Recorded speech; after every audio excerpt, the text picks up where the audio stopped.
अमित ने कहानियां सुनी थीं, लेकिन उन पर कभी विश्वास नहीं किया। दिल्ली के एक पत्रकार, उन्होंने छोटे शहरों के लोगों के अंधविश्वासों का मजाक उड़ाया। भूतों का अस्तित्व नहीं होता, उसने खुद से कहा। एक शाम गली से जुड़े गायब होने के बारे में एक पुराने दुकानदार से साक्षात्कार करने के बाद अमित ने एक लापरवाह निर्णय लिया। वह आधी रात के बाद भूतिया गली से होकर गुजरता था।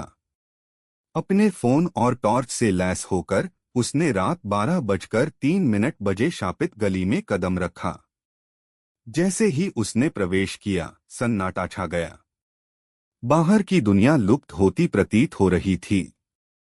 यहाँ तक कि उसके कदमों की आवाज भी दूर दबी हुई लग रही थी, जैसे वह घने कोहरे में चल रहा हो। फिर उसने उन्हें देखा। सिलहूट। उनमें से दर्जनों दीवारों के साथ निश्चल खड़े थे।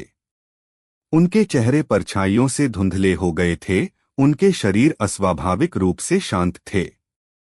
हवा नम पत्थर और कुछ और किसी सड़ी हुई चीज की गंध से भारी थी। अंधेरे में एक फुसफुसाहट फैल गई। तुम्हें नहीं आना चाहिए था। अमित की सांसें अटक गईं। वह अपनी टॉर्च चमकाते हुए मुड़ा, लेकिन आकृतियां हिल गईं। वे नहीं चले। उन्होंने कोई फेरबदल नहीं किया। वे बस स्थानांतरित हो गए, पहले की तुलना में करीब दिखाई देने लगे। उनकी खोखली आंखें किसी भूख से चमक उठीं। फर्राटा दौड़ते ही अमित में घबराहट फैल गई। लेकिन गली कभी खत्म होती नहीं दिखी। चाहे वह कितनी भी तेज दौड़े, निकास हमेशा पहुंच से बाहर था। दीवारें उस पर दबाव डालती हुई कसती हुई प्रतीत हुईं। फुसफुसाहटें तेज हो गईं। हमारे साथ रहना। उसकी दृष्टि धुंधली हो गई। उसके पैर कमजोर हो गए। और तब मौन। अगले दिन सुबह के भक्तों के एक समूह ने अमित को गली के प्रवेश द्वार पर एक दीवार के सामने गिरा हुआ पाया। उसकी आंखें खुली हुई थीं, उसका मुंह एक मूक चीख में बंद हो गया था। वह जीवित था, लेकिन उसका दिमाग खो गया। उसके बाल पूरी तरह से सफेद हो गए थे और उसने फिर कभी बात नहीं की। स्थानीय लोगों ने सिर हिलाते हुए आह भरी। घोस्टेड गली ने एक और आत्मा का दावा किया था। और फिर भी जब रात हुई, फुसफुसाहटें लौट आईं। इंतजार में अगले मूर्ख के प्रवेश के लिए। एक उमस भरी गर्मी की शाम, रवि, इमरान और करण, 3 कॉलेज मित्र, ने खुद को शापित गली के पास पाया। उन्होंने अफवाहें सुनी थीं, लेकिन उन्हें हंसी में उड़ा दिया। भूत 2024 में? बड़े हो जाओ, रवि ने उपहास किया। करण ने सुझाव दिया, आइए अंदर चलें और साबित करें कि यह सब बकवास है। शर्त सरल थी, आधी रात को भूत गली से चलो और दूसरी तरफ से बाहर आओ। जो कोई भी पहले पीछे हट गया, वह 1 महीने के लिए रात्रिभोज के लिए भुगतान करेगा।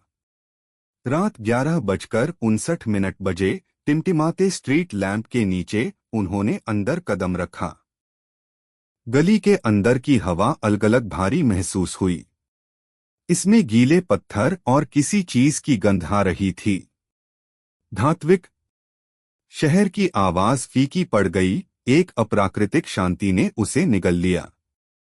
अंधेरे में एक धीमी सी फुसफुसाहट रेंगती रही। वापसी। इमरान ठिठक गए। आपको लगता है कि सुना? कोई गेम नहीं, रवि बुदबुदाया, लेकिन उसकी आवाज कांप रही थी।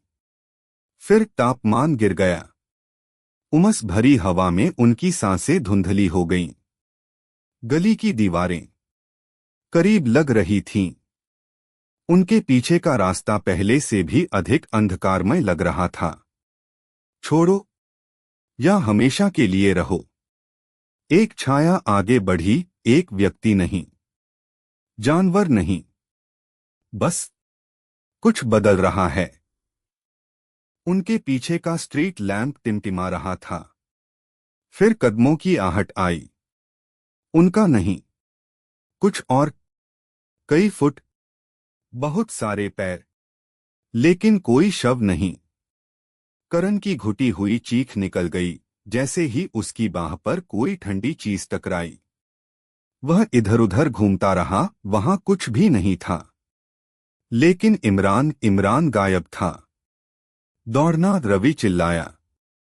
वे बाहर निकलने की ओर तेजी से बढ़े। दिल की धड़कनें बढ़ रही थीं, परछाइयां उनकी ओर बढ़ रही थीं। गली अंधीन लग रही थी।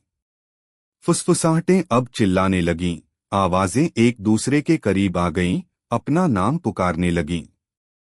जब रवि को लगा कि वे हमेशा के लिए फंस जाएंगे, तो वे लड़खड़ाते हुए मुख्य सड़क पर आ गए। दुनिया अचानक फिर से सामान्य महसूस हुई। हवा गर्म थी, रोशनी तेज थी। शहर जीवंत था। लेकिन इमरान इमरान कभी बाहर नहीं आए। अगली सुबह एक चाय बेचने वाले ने इमरान को गली के प्रवेश द्वार पर बैठा पाया। आगे पीछे डोल रहा था। उसका चेहरा पीला था, उसकी आंखें भय से चौड़ी थीं। वह बार बार कुछ बड़बड़ा रहा था। उन्होंने मुझे जाने दिया, लेकिन सभी को नहीं। वह जीवित था, लेकिन उसमें कुछ कमी थी। और उस दिन से जब लोग घोस्ट गली से गुजरते थे, तो वे कसम खाते थे कि वे अपने पीछे चल रहे कदमों की आवाज सुन सकते हैं। और कभी कभी एक फुसफुसाहट, इमरान कहाँ हो?